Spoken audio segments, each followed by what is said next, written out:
PKSF আসলে হওয়ার কথা ছিল না, এরকম একটা প্রতিষ্ঠানের কোনো কারণ ছিল না। ঘটনাচক্রে এটা হয়েছে। ঘটনাচক্রে হয়েছে এইভাবে যে বিশ্বব্যাংক কিছু টাকা দিতে চায় বাংলাদেশকে, তারা এটা প্রজেক্ট বানিয়ে টাকাটার কথা উল্লেখ করে সরকারকে চিঠি লেখে। সরকারের পক্ষ থেকে আমাকে যোগাযোগ করা হলো, এটা কি করব আমরা, এটা কি হবে, কিরকম মনে হইতো। আমি পরে টরে জবাব দিলাম যে এটা টাকার দরকার নাই, এটা বাদ দিয়ে দেন, ফেরত দিয়ে দেন, এটা অনর্থক যেভাবে বলছে, এটা নষ্ট হবে, যে খেয়ে ফেলবে এই টাকা, যেভাবে বানানো হয়েছে খেয়ে ফেলার জন্য বানানো। কিছুদিন চুপচাপ গেল, ওরা বিশ্বব্যাংক পেছনে লেগে রইল, যেতে যেতে একবার প্রেসিডেন্ট পর্যন্ত গেল বিশ্বব্যাংক যে আমাদের ওই টাকার একটা, ওই প্রজেক্টের একটা বিহিত করেন। তখন জেনারেল এরশাদ প্রেসিডেন্ট, তিনি আমাকে তলব করলেন যে এটা বলেন, আপনি নাকি বাধা দিচ্ছেন এটাতে, কেন বাধা দিচ্ছেন। তা আমি বুঝালাম যে এই জিনিসটা এইভাবে বলে, যে টাকাটা দিচ্ছে যখন, এটা রাখার কোনো ব্যবস্থা করা যায় কিনা। যে নিশ্চয়ই সৎ কাজে এটা ব্যবহার করা যাবে বলে একটা বুদ্ধি বার করে আমাকে বলেন। আমি বললাম ঠিক আছে, আমি একটা চিন্তা করে বলবো। তা আমি পরে 2 পৃষ্ঠায় লিখে দিলাম যে এটা এইভাবে করা যেতে পারে, এটা ফান্ড হইতে পারে, যেটার জন্য তখন মাইক্রো ক্রেডিটের টাকার অভাব, ছোট ছোট এনজিওরা কাছে টাকা পাওয়া যায় না কোথার থেকে। তাহলে যে এই এনজিওদের এই টাকাটা এখান থেকে দেওয়া যাবে, তারা এখান থেকে ধার করে নিয়ে যাবে, শোধ করে দেবে, কাজের ফান্ডটা থেকে যাবে।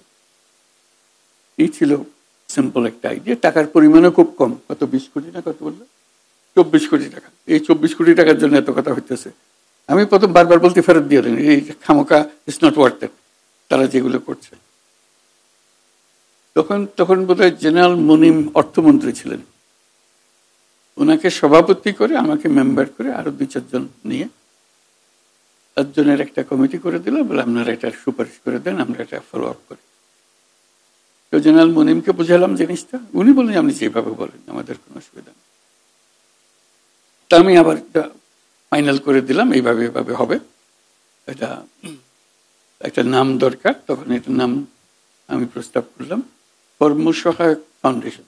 আমার কলিগ একজন ছিলেন সালমা খান, তখন উনি প্ল্যানিং কমিশনে কাজ করতেন, তিনিও মেম্বার ছিলেন, টাকাও রেখেছিলাম এই কমিটি।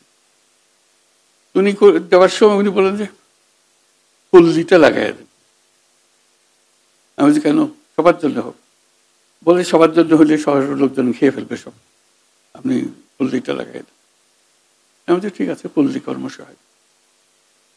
ওইভাবে পল্লীটাও আসলো, পল্লী কর্মসহায়ক ফাউন্ডেশন হলো। ওইভাবে জব, সেখান থেকে প্রতিষ্ঠা, আমাকে বোর্ডে থাকতে হবে, এটা বোঝাতে হবে কিভাবে করতে হবে, আইন কানুন ইত্যাদি।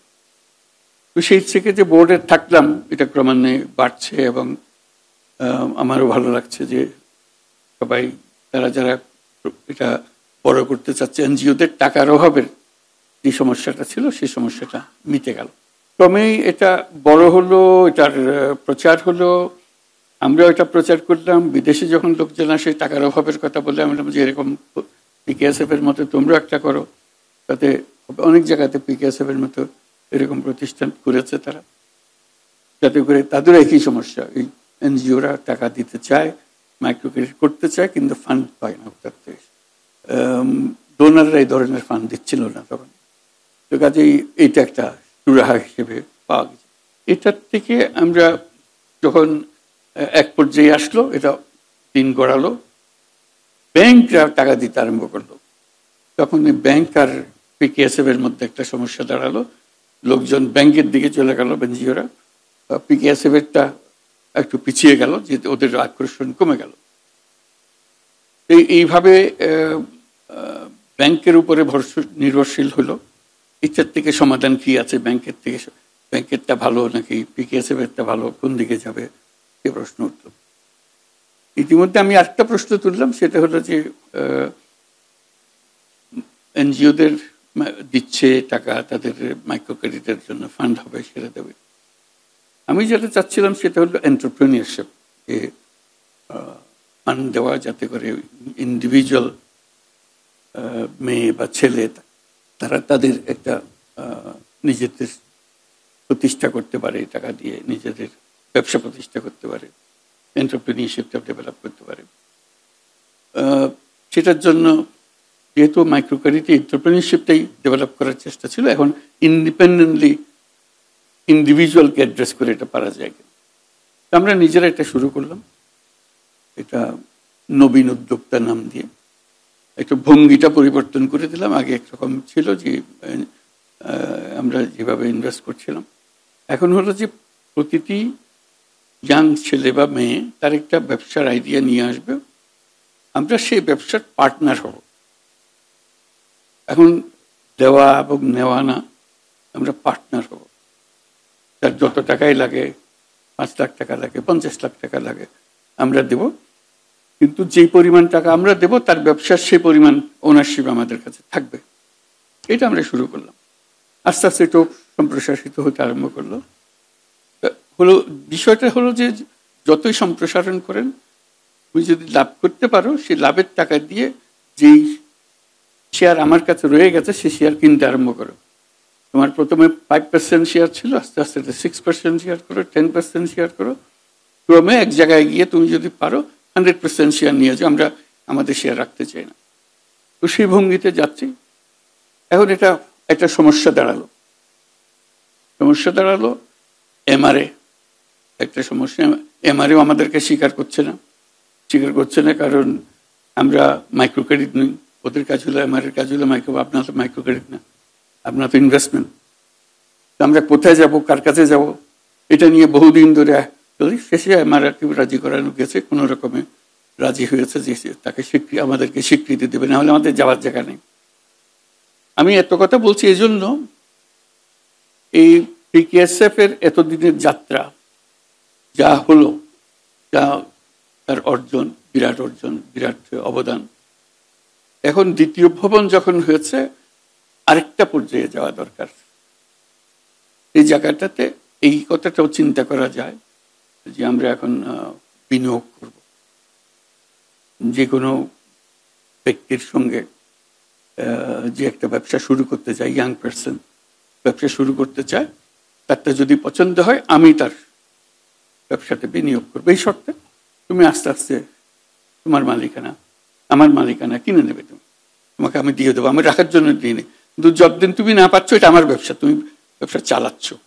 কাজে এটা না যে তুমি এটা নিয়ে আমার টাকা দিলে না কেন, ওরকম কথার সুযোগ যেন না হয়। সুযোগটা আসবে না এই জন্য যেহেতু আমি তো তার ব্যবসার মালিক, সে কাজ করছে, আমি তদারক করছি, খোঁজখবর রাখছি। বেশি অসুবিধা হলে এমনও বলছি যে যেহেতু এটা আমি মালিক, তোমাকে তো এখন তুমি 5% দিয়েছো বা 2% টাকা দিয়েছো, এর মধ্যে তোমাকে এটার পরিচালনা তো রেখেছি, তুমি চালাচ্ছ। আমি যদি মনে করি যে তুমি ভালো চালাচ্ছ না, আমি কিন্তু আরেকজনকে চালাতে দিয়ে দেবো, তোমার শেয়ার থাকবে ঠিকই, কিন্তু চালাতে দিয়ে দেবো। সে তখন মনে করলে তার থেকে হাতছাড়া হয়ে গেল, যাতে করে সে তো পারতেছে না, তো সে খুব চেষ্টা করে যাতে করে সে অর্জন করে দিয়ে দেয়। এবং আমাদের অভিজ্ঞতা হলো যে সবাই প্রায় সাকসেসফুল হয় শেষ পর্যন্ত। কিছু কিছু সমস্যার মধ্যে পরে আমরা গিয়ে সাহায্য করি যাতে করে উত্তরণ করতে পারে। এবং একটার মালিকানা হোক সম্পূর্ণরূপে পেয়ে গেলে সে তখন সেটাকে আরো বড় করতে চায়। বড় করতে হলে হ্যাঁ আবার তুমি বড় করো, আবার একই পদ্ধতি, আমি তোমাকে টাকা দেবো, সেই পরিমাণ শেয়ার আমি অন করবো, তুমি আস্তে আস্তে আমার শেয়ারগুলো কিনে নেবে। 1% 2% করতে করতে আস্তে আস্তে আঁকা করা সবটা শেয়ার। তুমি যদি ব্যবসা ভালো করো 1 বছরই পুরো শেয়ার কিনে ফেলতে পারো। ব্যবসা ভালো না হলে 2 বছর লাগবে, 3 বছর লাগবে, কিন্তু মালিকানা তুমি পেয়ে যাবে। আমার এটা রাখার কোনো ইচ্ছা নেই, যেটাকে আমরা সামাজিক ব্যবসা বলি। এটা তোমার থেকে লাভ করার ইচ্ছা আমাদের নেই, আমাদের হলো তোমাকে তুলে ধরাই হলে আমাদের লাভ। আমি এটা বললাম এই জন্য যে এই এখন পিকেএসএফ আগের কাঠামো নিশ্চয় পরিবর্তন করেছে, অনেক নিয়ম কানুনের মধ্যে পরিবর্তন হয়েছে ইতিমধ্যে। তো বিনিয়োগের মধ্যে যেতে পারলে এটা একটা বড় আকারে জিনিসটা হতে পারে, এটাই শুধু বলার জন্য। এটা আবার নতুন করে চিন্তা করা, যেহেতু এখনকার ছেলে মেয়েরা 80 সালের 90 সালের ছেলে মেয়েরা না, অনেক পরিবর্তন, তারা অনেক কিছু, গ্রামের ছেলে গ্রামের মেয়ে অনেক কিছু বুঝে, অনেক কিছু জানে। কাজে সেই পর্যায়ে যদি আমরা যেতে পারি তাহলে ইট ক্যান ডু মিরাকল। যেভাবে এটা তৈরি হয়ে আসছে, তার একটা ইতিহাস গড়ে উঠেছে, ওইটা ইতিহাস এবং এই সম্পর্কটা নিয়ে, এবং এটার মধ্যে হলো যে কোনো প্রতিষ্ঠানের মাধ্যমে তাকে কাজ করতে হয় না, ইন্ডিভিজুয়ালের সঙ্গে কাজ করতে পারতেছে। তো যদি প্রতিষ্ঠানের মাধ্যমে করতে চায় তাও করতে পারে। যদি প্রতিষ্ঠান বলে যে আমাকেও এই টাকার দেন, আমিও শরিকদার হই, আমি এটা ম্যানেজ করবো আমার এলাকার থেকে, আপনার পুরো ব্যবস্থা যেভাবে আছে সেভাবেই থাকবে, আমরা এইভাবে অগ্রসর হতে পারবো, সেটাও হতে পারে। পরীক্ষামূলকভাবে করে দেখা যেতে পারে কোনটা ভালো কোনটা। কিন্তু কিছু নমুনা আমরা যে করতেছি, কিছু নমুনা অনেক অগ্রসর হয়েছি, কয়েক লক্ষ এরকম বিনিয়োগকারী হয়েছে, উদ্যোক্তা হয়েছে, ছেলে মেয়ে সবাই মিলে। কাজে এইটাকে গ্রহণ করে এটাকে সম্প্রসারণ করা যায় কিনা, আর আইন কানুনের মধ্যে যে সমস্ত দূরত্ব সৃষ্টি হয়েছে ইতিমধ্যে সেগুলো সংশোধন করা যায় কিনা। যেহেতু 80 সালের কি চিন্তা করে তখন যে আইন হয়েছে সেই আইনের মধ্যে কোনো তফাৎ এখন বর্তমান পরিস্থিতির কারণে এটা ভিন্ন করা যায় কিনা সেগুলো পরীক্ষা করে দেখা। বিশেষ করে পিকেএসএফ এর নিজস্ব আইন যেটা আছে এটাকে আরো সম্প্রসারণ করা যায় কিনা নানা দিকে তার কর্মসূচি বাড়িয়ে নেওয়ার জন্য। শুরুতে আমি বলেছিলাম যখন পিকেএসএফ শুরু হয়, এই যে চিঠিপত্রগুলো আদান প্রদান হয়েছিল সেই সময় খুব ইন্টারেস্টিং চিঠিপত্র। আমি বললাম যে এগুলো একত্র করে আপনারা রেখে দেন, ইতিহাস হিসেবে থাকবে, আছে কিনা জানি না, আছে। আমার কাছে খুব ইন্টারেস্টিং মনে হয়েছিল যে এই যে এক্সচেঞ্জ হচ্ছে, আমি কথাবার্তা বলছি যে এটা এইভাবে হবে না, এইভাবে করতে হবে। আমি বললাম যেগুলো মূল্যবান জিনিস কি পরিপ্রেক্ষিতে আলোচনা হচ্ছে, তার ফলে কি দাঁড়ালো, এটা একটা ইতিহাসের অংশ, যে কেন হয়, কিভাবে হয়, আপত্তিটা কি ছিল, এটা ভ্যালিড আপত্তি ছিল কিনা, যে পথে আমরা গেলাম সেটা সঠিক পথ কিনা। অনেক জিনিস এক্সচেঞ্জ হয়েছে, সরকারও এক্সচেঞ্জ করেছে, প্ল্যানিং কমিশনও এক্সচেঞ্জ করেছে, ডোনারও এক্সচেঞ্জ করেছে, সব মিলিয়ে ওই 20 কোটি টাকাকে কেন্দ্র করে পুরো ঘটনাটা ঘটেছে। 20 কোটি টাকাটা বিশ্বব্যাংকের 20 কোটি টাকাটা রাখার চেষ্টা, সেটাকে ওই 20 কোটি টাকাটা উপলক্ষ না হলে পিকেএসএফ এর জন্ম হয়তো এইভাবে হতো না, অন্য কোনোভাবে কোনোদিন হতে পারে, এইভাবে আর হতো না, ওই ধাক্কাটাও আসতো না। আর এর পেছনে লেগে গেল স্বয়ং প্রেসিডেন্ট নিজে। কাজে ওইটার ধাক্কাটা দূরে সরে এসছে যে উনি চাচ্ছেন যে টাকাটা থাকুক, এই 20 কোটি টাকা থাকুক, আর উনি ভরসা করে আমাকে চাচ্ছেন যে আমি একটু সমর্থন করে বলেছি না, দিয়ে দেন, ফেরত দিয়ে দেন, এই টাকা রেখেন, এটা ঝামেলা, এটা কিন্তু মানুষের খেয়ে ফেলবে এগুলো টাকাটা। কাজে এই যে এক্সচেঞ্জগুলো আছে ওখানে, ওইগুলো একটা গুরুত্বপূর্ণ জিনিস আমাদের ইতিহাসের অংশ হিসেবে। কেন কোন পরিস্থিতিতে আমরা এগুলো ব্যবহার করেছিলাম সেটা জেনে নেওয়া। আমাদের যাওয়ার পথ দীর্ঘ, কিন্তু আমাদের প্রস্তুতির পর্ব খুব শক্ত। বাংলাদেশের যে প্রস্তুতি দারিদ্র নিরসনের অন্য কোনো দেশে এরকম হয়েছে বলে মনে হয় না। একেবারে গোড়াতে গিয়ে যে মানুষের সঙ্গে কাজ করা, সেটার যথেষ্ট কাজ হয়েছে, বিভিন্ন সবাই মিলে কাজ করেছে। কাজে ওই যে স্টেজে এসছি এখন একেবারে বড় আকারে চলে যাওয়ার সময় এসছে, এটা পারা যাবে। টাকারও অভাব হওয়ার কথা না, কারণ আমাদের উপর আস্থা আছে সবার।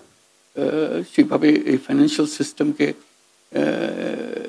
গড়ে তুললে আমরা সত্যি সত্যি মানুষকে উদ্যোক্তা করতে পারি। যেটা আমার মূল কথাতে বারে বারে আসি, মানুষ কারো চাকরি করার জন্য আসে নাই, মানুষের জন্ম হয়েছে উদ্যোক্তা হওয়ার জন্য। কাজে সেটার দিকে যেন আমরা যেতে পারি, আমরা সবাইকে সে সুযোগ যেন দিতে পারি যে উদ্যোক্তা হওয়ার সুযোগটা তার আছে। সেই সুযোগটা নিল কিনা।